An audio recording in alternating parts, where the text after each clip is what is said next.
Sanskaram University, where cutting-edge technology meets the promise of world-class education. Sanskaram University, education with values.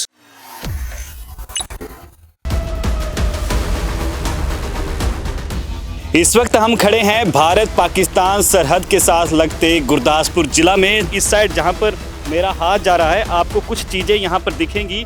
15 से ज़्यादा feet का गड्ढा जो बना हुआ है, उसके अंदर क्या गिरा है, लोगों को भी यही चिंता सता रही है कि अंदर कोई ऐसी चीज़ ना हो।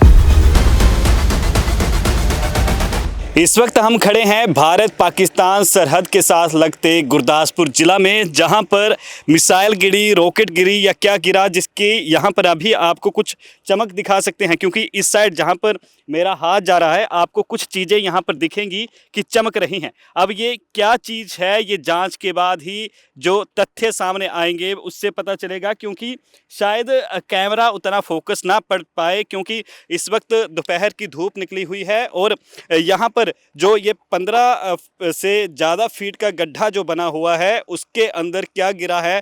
स्थानीय लोगों में अभी भी इस बात को लेकर चिंता है कि आखिर कहीं कोई ऐसा अणु या कोई ऐसी चीज़ ना हो जिससे खेत में बीजे जाने वाली फसल को नुकसान हो, या लोगों को भी यही चिंता सता रही है कि अंदर कोई ऐसी चीज़ ना हो जो बाहर बाद में फट जाए। लेकिन इस वक्त पठानकोट से लेके फाजिल्का तक के बॉर्डर के माहौल कहाँ क्या स्थिति बनी हुई है। क्योंकि शनिवार को जब सीज फायर का ऐलान हुआ, देर रात सीज फायर के उल्लंघन की खबरें आई, तो उसी बीच ब्लैकआउट कर दिया गया। लेकिन कुछ जो डिस्ट्रिक्ट हैं जो बॉर्डर के साथ लगते हैं, भारत पाकिस्तान सरहद के साथ लगते हैं, तो उन्हीं के बारे में बात करेंगे कि इस वक्त यहाँ के हमारे जिला गुरदासपुर के स्थानीय पत्रकार हैं, उनसे जानेंगे। सुनील साहब, जिस तरीके से यहाँ सरहदी क्षेत्र है, तो अभी क्या कुछ स्थिति बन रही है? देखिए जी, रात के समय तो लोगों में थोड़ा सा होता है, जैसे ड्रोन वगैरह की एक्टिविटी देखने को मिल रही है। तो अभी ब्लैकआउट भी था जो रात को सीज फायर के बाद रात को कल 11 बजे समाप्त कर दिया गया था। तो दिन में बिल्कुल नॉर्मल सारा चल रहा है काम। तो यहाँ से अभी कुछ ही किलोमीटर की दूरी पर बॉर्डर शुरू हो जाता है और खेतों में किसान उस जगह काम कर रहे हैं जहाँ पर रॉकेट के अवशेष गिरे हुए थे, या रॉकेट थी या मिसाइल थी, ये तो अभी सेना के अधिकारी ही बता सकते हैं। लेकिन लोगों में दहशत है, तो लोग क्या कुछ कह रहे हैं? देखिए, मैं पिछले कई दिनों से जब से ये जंग का माहौल बना हुआ है, मैं बॉर्डर एरिया के कई गाँवों में, कई इलाकों में घूम के आया हूँ। लोगों में अपनी भारत की जो सेना है उसको लेके काफ़ी विश्वास देखने को मिल रहा है। लोगों को ऐसा लग रहा है कि हमारी जब तक हमारी सेना है, हमारे सामने बैठी हुई है, हमें घबराने की कोई चिंता नहीं है। लोग बिल्कुल नॉर्मल जैसे आम रूटीन के दिनों में काम करते थे, वैसे ही सारा काम चल रहा है, कोई भी बदलाव नहीं है। अच्छा, सरहदी क्षेत्र के गांवों के लोगों का क्या कुछ माहौल है इस वक्त? लोगों में दहशत है, जोश है, क्या कुछ कह रहे हैं? नहीं सर, दहशत जैसा लोगों में कुछ नहीं नज़र आ रहा है, बल्कि उल्टा उत्साह है लोगों में। लोगों का कहना है कि हम अपनी आर्मी के साथ हैं, बिल्कुल कंधे से कंधा मिलाकर चलेंगे। अगर ज़रूरत पड़ती है, कल को मान लो अगर जंग लग भी जाता है, तो उनको खाने पीने की जैसे कोई भी चीज़ की ज़रूरत होगी तो लोग बोल रहे हैं कि हम हाजिर हैं, हम उनके साथ, अगर लड़ना भी पड़ा तब भी हम उनके साथ जाएंगे। मतलब जंग के लिए लोग तैयार हैं? बिल्कुल तैयार हैं। तो मेरे साथ इस वक्त निशान सिंह साहब भी मौजूद हैं। निशान साहब, क्योंकि आप तो ग्रामीण क्षेत्रों में काफ़ी दिनों से घूम रहे हैं, तो यहाँ पर लोग क्या, जो सरहदी बॉर्डर पर अभी सुनील साहब ने भी बताया, तो आपने भी अलग अलग गाँव का दौरा किया है सरहद के इलाकों का, तो वहाँ पर लोग क्या कहते हैं? सेना के प्रति क्या रुझान है, पाकिस्तान के प्रति क्या कुछ कहेंगे? लोग तो कहते हैं कि हम सेना के साथ कंधे से कंधा लगा कर लड़ेंगे, उनके कोई भी मुश्किल हो उनके साथ हम पूरा काम करेंगे।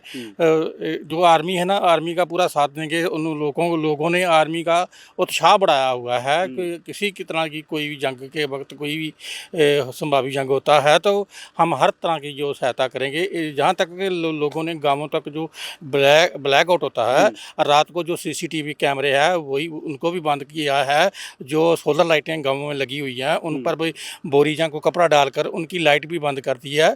और जो लोगों के घरों में, किसी के घर में लाइट जगती है, उसको खुद फ़ोन करके बताते हैं कि जो मिसाइलें हैं जो भी है वो डिटेक्ट होती है रोशनी के से। लोग पूरा एक दूसरे को भी जागरूक कर रहे हैं। जागरूक करते हैं कि लाइटें जो है उनको बंद कर दो। सोलर लाइटें बंद भी कर दी हैं, जो कैमरे सीसीटीवी कैमरे वो भी बंद कर दिया। किसी के घर में लाइट जगती तो उसको भी बंद कराते हैं।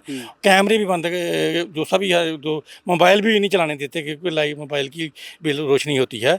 लोगों ने पूरा साथ दिया है जी। अच्छा, दूसरी तरफ यहाँ पर तस्वीरें आई थी गुरदासपुर सिटी की भी, आसपास के जो तहसीलें हैं वहाँ की भी, कि पेट्रोल पंप पर लंबी लाइनें लगी, राशन की दुकानों पर लंबी लाइनें लगी। तो इसको लेकर अभी स्थिति क्या कह रही है? कल तक तो बहुत लोग जो है ना पेट्रोल पंपों पर बड़ी बड़ी लंबी लाइनें, गाड़ियों में तेल भरवा रहे थे, कैनों में तेल भरवा रहे थे। गैस एजेंसियों के आगे भीड़ लगी हुई थी कि जिसके पास 2-2 3-3 सिलेंडर एक आदमी लेके गया था गैस एजेंसी के पास। खुद डिलीवरी घर में मिलती है आमतौर पर, लेकिन लोग खुद गैस एजेंसियों पर बड़ी लंबी लाइनें लगा के खड़े थे कि हमें इकट्ठा कर लेंगे, राशन इकट्ठा कर लेंगे। राशन की दुकानों पर लोगों की बड़ी बड़ी भीड़ देखने को मिली। लोगों ने इकट्ठा कर राशन खरीद लिया। हर तरह का जो हैगा घर में जो है गैस की किल्लत को भी पूरा कर लिया है। पेट्रोल डीजल जो भी है उसको पूरा करने के लिए राशन की दुकानों पर लंबी लाइनें लगी रही और डीजल पेट्रोल की भी पंपों पर भी लाइनें लगी रही। जी। अच्छा, एक इसके साथ शनिवार और रविवार की जो दरमियानी रात थी उसके बीच लोगों के अंदर ही काफ़ी कशमकश रात को 11-12 बजे तक तो देखने को मिली, क्योंकि कहीं जगह ब्लैकआउट का ऐलान हुआ, फिर बंद कर दिया गया, फिर सुबह तक का कहीं जगह लगाया गया। गुरदासपुर के अन्य हिस्सों की अगर मैं बात करूं तो वहां पर भी कई जगह ऐसी स्थिति बनी। लेकिन रविवार सुबह से अब तक का क्या कुछ यहाँ पर रुझान देखने को मिल रहा है? अब लोग इसको मान रहे, लोग अपन घरों में खेतों में काम कर रहे हैं, लोगों को अभी कोई टेंशन नहीं है। लोग मान रहे हैं कि ये अभी सीज फायर है, हो सकता है ये आगे भी ऐसे चलेगा, कोई ऐसा माहौल ना बने, तो दोनों देशों में कोई ऐसा माहौल ना बने, सीज फायर की कोई भी देश उल्लंघन ना करे। लोग अपने आप देख रहे हो सभी खेतों में अपना अपना काम कर रहे हैं, आप दुकानों में काम कर रहे हैं, रोज़मर्रा के जो काम है लोग कर रहे हैं। लोगों को आप कोई टेंशन नहीं है।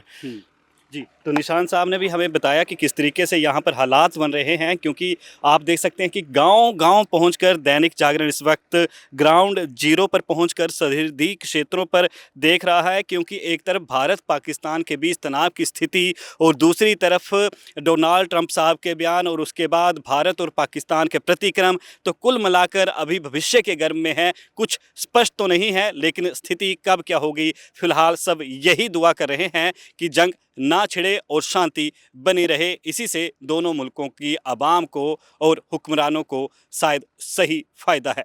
मैं सुनील कुमार, कैमरा पर्सन चिराग के साथ, दैनिक जागरण पंजाब।